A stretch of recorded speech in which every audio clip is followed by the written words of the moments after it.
السلام علیکم پاکستانیوں۔ پاکستان میں جو ابھی ریسنٹلی پاکستان میں جو پی ٹی آئی کے کچھ وہ لیڈران ہیں،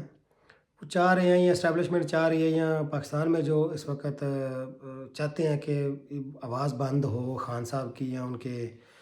ٹویٹر ہینڈل کی، تو وہ چاہتے ہیں کہ پاکستان میں اس کا جو ہے نا وہ کنٹرول ہونا چاہیے۔ خان صاحب کے جو ٹویٹر ہینڈل ہے جہاں سے خان صاحب کا موقف ٹویٹ کیا جاتا ہے، جہاں پر خان صاحب کی بات ٹویٹ کی جاتی ہے، ان کا جو بیانیہ اس کو وہاں پر بتایا جاتا ہے، تو وہاں پر فواد چودھری نے یہی کہا، اور پھر سوشل میڈیا کے پیچھے انہوں نے کافی اوپر بھی کافی انہوں نے تنقید کی۔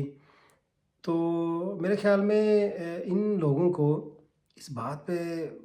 تھوڑا سا نا شرمندگی بھی ہونی چاہیے کہ یار سوشل میڈیا ہے، وہ بات صرف لوگ کرتے ہیں، کیا کہہ لیتے ہیں آپ کو، صرف بات کرتے ہیں۔ آپ کو اچھی نہیں لگتی تو آپ اس پہ تنقید کر سکتے ہیں، آپ کو بات نہیں، آپ کا وہ نظریہ آپس میں مل رہا تو ٹھیک ہے، وہ آپ اس پہ کہہ سکتے ہیں کہ یہ بات غلط ہے، کوئی آرگومنٹ کر سکتے ہیں۔ لیکن سوشل میڈیا کے خلاف ہو جانا یا ان کو ڈیجیٹل دہشت گرد بنا دینا یا ان کے اوپر کریک ڈاؤن کرنا، لوگوں کو پکڑنا، جیسے ابھی ریسنٹلی اللہ دین بھائی کے والد کو اٹھا لیا، اور بہت زیادہ مثالیں ہیں، جیسے وہ شاعر ہیں ہمارے ان کو اٹھا لیا فرحاد صاحب، پھر ایک اور عرف الوی صاحب، وہ ایک اور شاعر ہیں، کیا نام ان کا، وہ بھی الوی صاحب ہیں، ان کو اٹھا لیا۔ تو یہ میرے خیال میں بہت جو ہے نا وہ انسلٹنگ بات ہے پاکستان کے لیے کہ آپ بولنے پہ لوگوں کو اٹھا لیتے ہیں، کہ لوگ بولتے ہیں، لوگ سوال کرتے ہیں۔ یہ تو ایک حسن ہوتا ہے نا جمہوریت کا، کسی ایک مہذب معاشرے کا حسن ہوتا ہے، لوگ سوال کرتے ہیں، اچھی بات ہے، سوال کرنا چاہیے، اس میں کون سی ایسی چیز ہے۔ اب خان صاحب کا ٹویٹر ہے، وہ ایک بات کرتے ہیں، جیسے ابھی انہی کی ہمت ہے نا، پی ٹی آئی کی ہمت ہے یا خان صاحب کی ہمت ہے کہ وہ کھل کے بات کر لیتے ہیں، جیل میں بیٹھنے کے باوجود وہ ڈرتے نہیں، اور وہ ہر قسم کی جو بھی پراپوگنڈا ہوتا ہے اس کا مقابلہ کرتے ہیں، بیانیے کے اوپر مقابلہ کر رہے ہیں، اندر بیٹھے ہیں وہ، ان کے پاس کون سا ہتھیار ہے، فوج ہے یا ان کے پاس کوئی آرمی ہے یا کوئی پولیس ہے یا کوئی ادارہ ہے جو ان کے انڈر ہے، وہ تو اندر بیٹھ کے سوشل میڈیا پہ اپنا بیانیہ اس کا وہ کر رہے ہیں نا، مقابلہ کر رہے ہیں آپ کے ساتھ۔ تو پھر آپ چاہتے ہیں کہ وہ بھی نہ وہ ہو ان کے پاس، اور وہ صرف اور صرف جیل میں ہو، ان کی کوئی بات نہ باہر نکلے، ان کی وہ جناب کوئی بھی ان کی جو ان کے دل کی بات ہے یا جو وہ بولنا چاہتے ہو کہیں شیئر ہی نہ ہو، تو پھر میرے خیال میں اس سے بڑی تو کوئی آپ کے پاس اور زیادتی رہ ہی نہیں جاتی پیچھے، کہ پہلے آپ لوگوں کو اٹھاتے ہیں، جیلوں میں ڈالتے ہیں، لوگوں کے کاروبار تباہ کرتے ہیں، اور اب آپ چاہتے ہیں کہ وہ بولنا بھی بند کر دیں میڈیا پہ آ کے یا سوشل میڈیا پہ، یا وہ اپنی پوسٹ لگانا بند کر دیں۔ تو اس طرح کا ظلم کرنے سے پہلے یہ سوچیں کہ آپ کے جو عہدے ہیں وہ 2 3 4 سال 5 سال سے زیادہ نہیں ہوتے ہیں، اس کے بعد آپ نے اسی دنیا میں رہنا ہے، جس دنیا میں سوشل میڈیا والے لوگ رہتے ہیں اسی دنیا میں رہنا ہے۔ قاضی فائز عیسیٰ صاحب کی حالت دیکھیں، باجوہ صاحب کی حالت دیکھیں اور عبرت حاصل کریں، نواز شریف کی حالت دیکھیں اور عبرت حاصل کریں۔ جو بھی یہ لوگ کرپشن کر کے یا اس طرح کی ظلم جبر کر کے باہر آتے ہیں، جب کیونکہ رہنا تینوں ملکوں میں جہاں پر یہ سوشل میڈیا ورکر رہ رہے ہیں یا جہاں پر یہ لوگ بول رہے ہیں، تو پھر آپ لوگ خود سوچیں کہ آپ کے ساتھ کیا ہوگا ان ملکوں میں جب آپ آئیں گے، کس طرح انسلٹ ہوگی آپ کی، کس طرح آپ پہ آوازیں کسی جائیں گی، کس طرح آپ کو گالیاں دی جائیں گی، یہ جیسے محسن نقوی صاحب جیسے بندے ہیں، یا اپنا کیا نام ہے اس کا، قاضی صاحب جیسے آئے، یا جس طرح کا کردار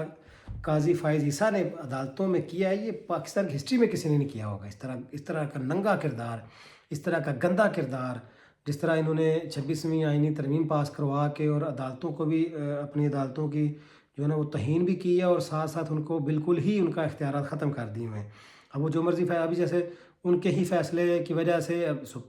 جو ہے نا وہ ملٹری کورٹ میں بھی فیصلے ہو گئے ہیں، اگر سپریم کورٹ کو پاور ہوتی تو فیصلے ریورس ہوتے ہیں، وہ پاور ہی کون نہیں اس کے پاس، کیسے ہوں گے فیصلے ریورس؟ اگر یہ اپیل جائے گی آئینی بینچ میں، پھر ان کے جج ہیں، سپریم کورٹ میں بھی ان کے ہی جج ہیں، اب تو کوئی بھی چیف جسٹس یا کوئی بھی اب اس کو ریورس نہیں کر سکتا ان فیصلوں کو۔ یہ کس نے کیا؟ یہ سارا کچھ ہوا تھا قاضی فائز عیسیٰ کی وجہ سے، حکومت نے ان کو بھی استعمال کیا، اور وہ جناب آج بندہ یو کے میں چھپتا پھر رہا ہے، باہر نکلنے سے ڈر رہا ہے کہ لوگ گالیاں دیں گے، لوگ آوازیں کسیں گے، تو یہ آپ کا بڑھاپا ہوگا، پھر یاد رکھ لینا، اور آپ کے بچوں کا بھی فیوچر یہی ہوگا بعد میں، آنے والی نسلیں آپ سے نفرت بھی کریں گے اور یہی حال ہوگا آپ کا۔ تو اس لیے پلیز سوشل میڈیا کو بالکل بھی آپ غلط استعمال نہ سمجھیں، اس کا کہ یہ غلط ہو رہا ہے، یہ صرف لوگ بولتے ہیں اور آپ کے خلاف نہیں بولتے، صرف آپ کی جو رائے ہوتی ہے اس کے خلاف بول رہے ہوتے ہیں، جو آپ کر رہے ہو کچھ لوگوں کو اچھا لگ رہا ہے، کچھ کو نہیں اچھا لگ رہا ہے، جس کو نہیں اچھا لگ رہا ہے وہ بول رہا ہے، جس کو اچھا لگ رہا ہے وہ آپ کے خلاف نہیں، آپ کے ساتھ ہے۔ ابھی جیسے ریسنٹلی بارسلونا میں ایک چھوٹا سا کارنر میٹنگ میں لوگوں نے آپ کے خلاف آپ کے حق میں تقریریں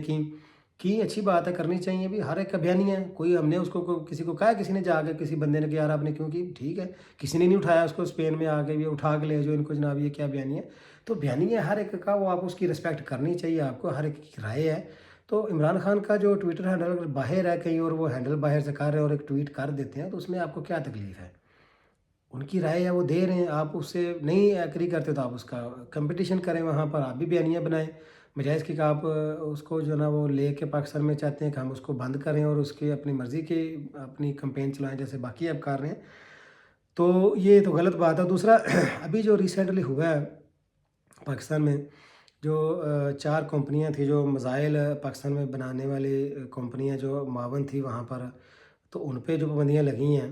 اس کو کوشش کی جا رہی ہے کہ پی ٹی آئی پہ ڈالا جائے، یعنی کہ یہ پی ٹی آئی کے اوپر کچھ صحافی بیٹھ کے تو لو جی دیکھو انہوں نے یہ کروایا، انہوں نے یہ باہر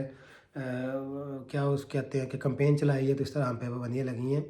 تو یہ اگر یہ آپ سمجھتے ہیں کہ اس طرح کچھ ہوا ہے تو پی ٹی آئی والے ہی اس کے خلاف ہے، پی ٹی آئی والوں نے ہی سب سے پہلے، حکومت نے تو بھی کوئی بیان ہی نہیں دیا جب تک اس وقت تک یہ تحریک انصاف والوں نے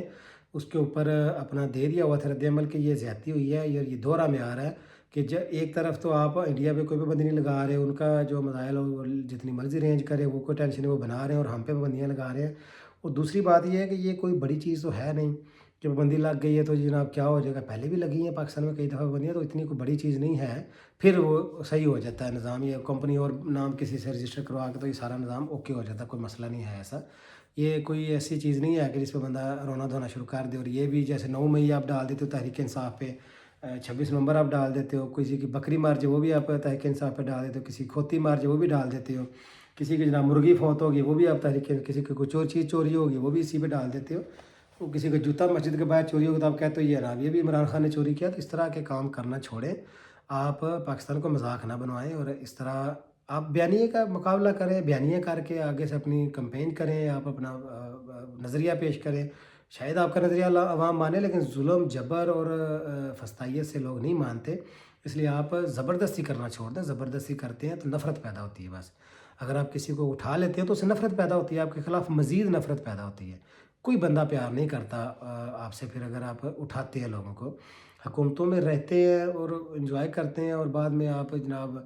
ابھی جو جس حکومتوں کو آپ نے رکھا ہوا ہے سامنے اور اپنا ظلم کروا رہے ہیں، میرے خیال میں یہ تو ان کا تو ایک ہی فائدہ ہے کہ یہ اپنے کیس بھی معاف کروا لیں گے اور اپنا پیسہ بھی باہر لے جائیں گے، عوام کو یہ تباہی کی طرف لے کے جا رہے ہیں، پاکستان کو یہ تباہی کی طرف لے کے جا رہے ہیں، پاکستان کا سوچیں اور اپنا تھوڑا سا مفاد سائڈ پر رکھ کے صرف پاکستان کا سوچیں، پاکستان زندہ باد۔